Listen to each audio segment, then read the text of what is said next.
Když den letnic přišel, byli všichni spolu na jednom místě. Náhle se zvuk, jako foukaním na prudký vichr, přišel z nebe a naplnil celý dům, kde seděli. Viděli, co se zdálo být jazyky ohně. Oddělené přišli k odpočinku na každém z nich. Všichni byli naplněni Duchem Svatým a začali mluvit jinými jazyky, jako Duch umožňoval. 그때 경건한 유대인들이 천하 각국으로부터 와서 예루살렘에 머물러 있더니 이 소리가 나매 큰 무리가 모여 각각 자기의 방언으로 제자들이 말하는 것을 듣고 소동하여 다 놀라 신기하게 여겨 이르되 보라 이 말하는 사람들이 다 갈릴리 사람이 아니냐 우리가 우리 각 사람이 난 곳 방언으로 듣게 되는 것이 어찌 되느냐. Nous sommes Parthes, Mèdes ou Élamites. Nous habitons la Mésopotamie, la Judée, la Cappadoce, la Pointe, la Provence d'Asie, la Phrygie ou la Pamphylie, l'Égypte ou le territoire de la Libye, près de Syrie, ou bien nous venons à Rome. Nous sommes juifs, de naissance ou par conversion. Nous venons de la Crète ou de l'Arabie, et pourtant chacun de nous les entend parler dans sa propre langue des choix marvelous que Dieu a accompli. Ils ne revenaient pas, plongés dans la plus grande perplexité. Ils se demandaient entre eux, qu'est-ce que cela peut bien vouloir dire? Our abne te takar ke kakyak ate tas ke neshar manhan Laken Petrus Angar ke sat kera hua our abne awas belne kerke legun ke sa kyake ahueda our ai aure shelam ke sepreni wala abjanlu our Khan Lega Kermara Batan Sunu Ka Kasa Tum Sen Jeti He Ao Nishhan Manan Kewen Ka Apna Tuper Handon Cher Kahai Bel Kawat Bat He Jewa Awil Nebaka Merefte Ka Ge Tikai Kuda Fermata He Kau Ora Dun Man Ausa Huga Ka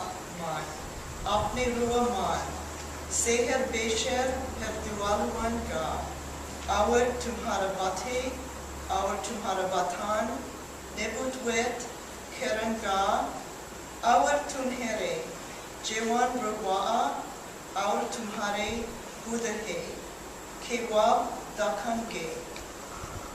Auch auf meine Sklaven, Männer und Frauen.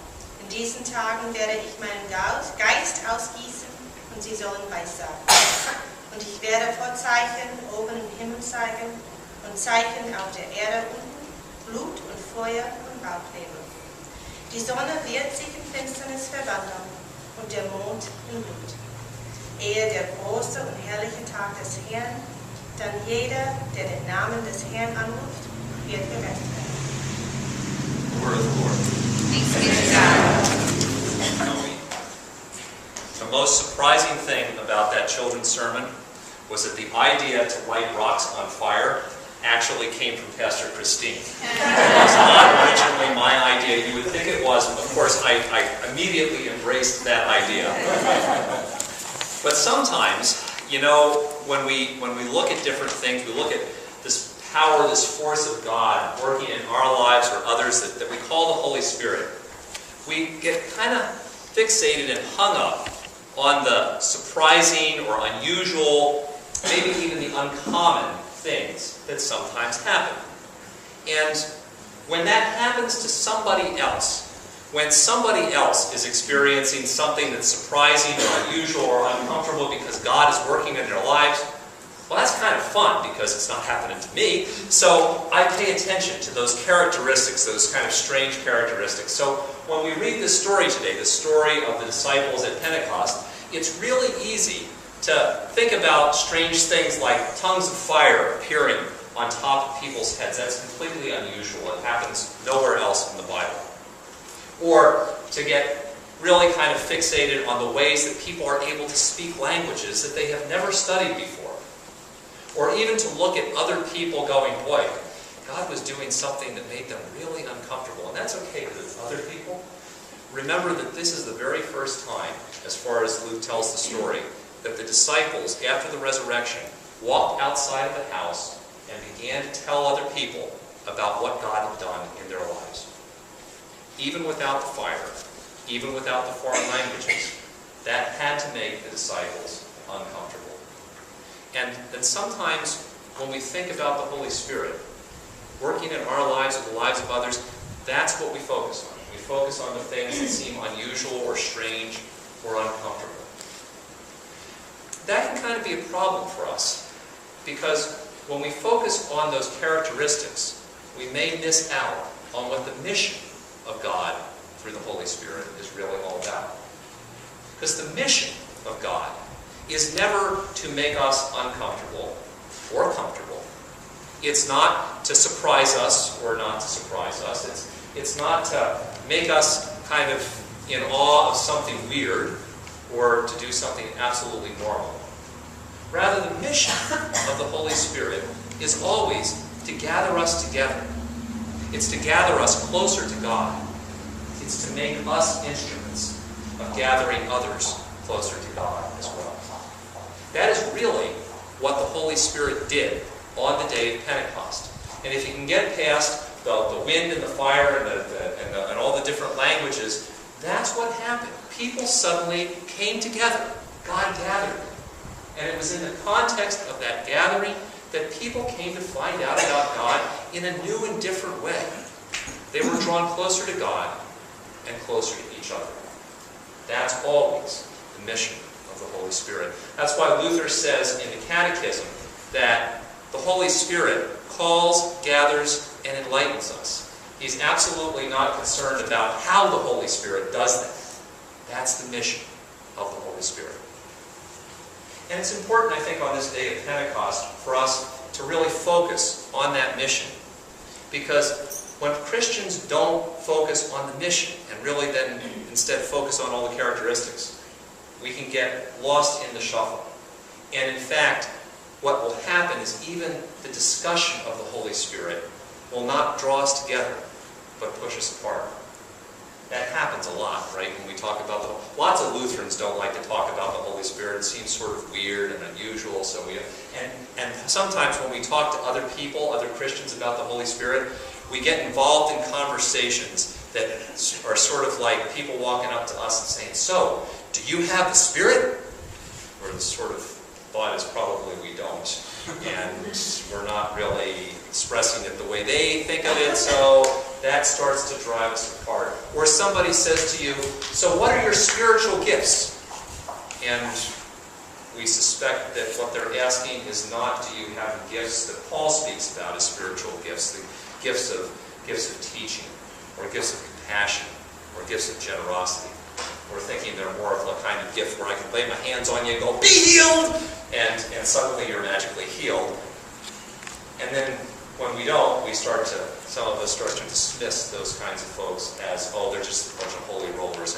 And in those moments, even the discussion of the Holy Spirit pushes us apart instead of gathering us together. But it's the gathering together that's the point. And people have always missed this, which is why I love this Old Testament reading from Numbers that we read this morning. The backstory to this that you need to understand is that Moses had been having this difficult time leading the people by himself. He was just overwhelmed. He couldn't do it. He was complaining to God, saying, "I just have too much to do. I can't possibly manage this. There's no way that I have the time and the energy to do all this." No one here can relate to that, right? So God says to Moses, "All right, here's what we're going to do. I want you to gather 70 of the elders of Israel." And by that didn't mean old people necessarily. It meant people that he knew were respected and were leaders, and there were people that could help. Bring them to the tent of meeting, the place where we worship, and I will take some of the Spirit that's on you, and I will put it on these 70 elders, and they will help you.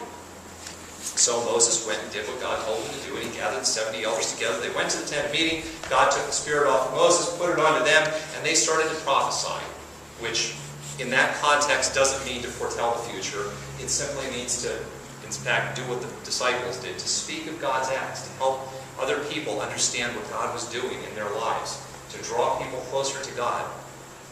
But immediately as that happens, they discover that these two guys, Eldad and Medad, who, I don't know what the deal was, how they kept, what ancient form of calendar they kept, but they didn't realize these guys got one meeting they're supposed to show up at, and they missed the meeting. They're wandering around the camp someplace. But God doesn't care, so they end up prophesying as well.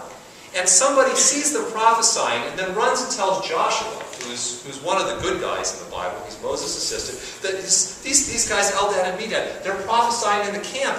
And Joshua runs up to Moses and says, "Oh, Lord Moses, make them stop." Because suddenly, the characteristic of how the Spirit works, where the Spirit works in different places and in ways you don't expect, suddenly becomes the thing that Joshua thinks divides people up. Here's the in-group.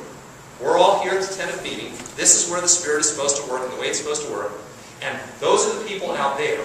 That's not where the Spirit is supposed to work. And so they're not doing it right. Those are the outsiders and we're the insiders. And immediately, the characteristics of how the Spirit works divides people up instead of drawing them together. So Moses kind of has to smack down Joshua, because even the best of us need to get smacked down once in a while, and says, "Listen, are you jealous for my sake? Be great if God gave the Spirit to everybody. Because if God gave the Spirit to everybody, then everybody would get drawn together. Everybody would get drawn closer to God." That's the mission, that's the purpose of the Holy Spirit. That was always the purpose and the mission of the Spirit. That is still God's mission and God's purpose through the Holy Spirit today. When Jesus calls his disciples to be people who wait for the promise of the Holy Spirit, that's what they were doing when the day the Holy Spirit came upon them. He wasn't calling them to sit back and wait and watch a show. He was calling them to be people who were ready to participate in God's mission through the Holy Spirit. And that's what they did. They were ready and willing to be agents of the Spirit in the lives of others, to get involved in God's process of drawing people together and drawing people closer to God. And that's still what our mission is as well. That's still what Jesus is calling us to do. So, for example, that is one of the reasons that Pastor Christine and I said, let's put the chairs in a circle. Let's gather us together physically. Make us a community that's gathered together. Because frankly, that's what worship is about. Worship is not about coming together so that we can watch a show where the pastor lights things on fire, although that is fun. And it's not about coming to get the Jesus fix for the week and then going home after that. It's about being part of a gathering, really a holy gathering. A gathering where God draws us together and does something with us and in us and through us. That's really what worship is all about. We thought, let's physically do that. Let's physically demonstrate that on this day of Pentecost. It's also why we had a conversation, a building and council meeting this week to talk about the things that we're going to tell the architect when we go back to revise the plans. You've seen in the bulletins we're revising our building plans, partly because we have to cut the budget back to the point where we're based on what we're actually getting right now, which is great. But what we're going back to the architects with isn't just, we'll make it cheaper. What's the mission of the building? What's our mission and what do we need the building to do? And what we're focused on is how our spaces, in fact, gather us together and help us to be gathered closer to God and to gather others too. Because sometimes we think of what happens in this space as the holy gathering, right? If it's inside the sanctuary, this is where God gathers us and nurtures us and everything like that. But what happens out there as you gather together before and after worship, as you are, in fact, agents and signs of God's care and presence in one another's lives, that too is a holy gathering. That's an opportunity, a time that God's calling people together, drawing people together, drawing people closer to God. When we share our building with others, it's about gathering people together, physically showing them God's love. And when our quilters, for example, gather together back in that horrible little room that's all full of crap, and they're building, they're putting together quilts to serve others, that's a holy gathering. Because God is gathering them together, working in them and through them to physically share love with others in our world. That's the mission and purpose that we got to be about. That's the mission and purpose our building has to serve. And that mission and purpose of the Holy Spirit is also why we're spending a lot more effort lately to try to make sure that we can partner with other groups outside of the walls of our house. You know, the disciples got outside of the house. That's why we're doing things like Habitat and Work Camp. And why Pastor Christine has been trying to get us involved with some of the other community organizations around here, because like those first disciples, if we're going to be agents of the mission of the Holy Spirit, gathering others together, sharing God's love in some concrete ways, we also have to be people who are willing to live our faith outside of our house. That's what those first disciples did, and that's still what Jesus calls us to do today. And some of the ways that we do those things, they may seem strange, and they may seem uncomfortable. I mean, it may be even a little uncomfortable to sit in a different configuration right now. But sometimes the ways that God works in our lives, well, they're absolutely, utterly ordinary, and they're normal, and they're ways that we would miss if we weren't paying attention. And that's why it's important for us to never to kind of try to fixate on the characteristics of how the Spirit works. Because it may be strange, it may be normal, it may be surprising, it may be just exactly what we expected. But in the end, the focus that Jesus calls us to is the mission of the Holy Spirit. And the mission is to be reminded that in every moment, the Holy Spirit is moving and working among us to draw us closer together. In every moment, the Spirit is working and moving within us and through us to draw us closer to God. And in every moment, the Holy Spirit is working among us and in us and through us to make us instruments and agents of God's love in the world around us, so that others also may be more fully gathered into God's love. Amen.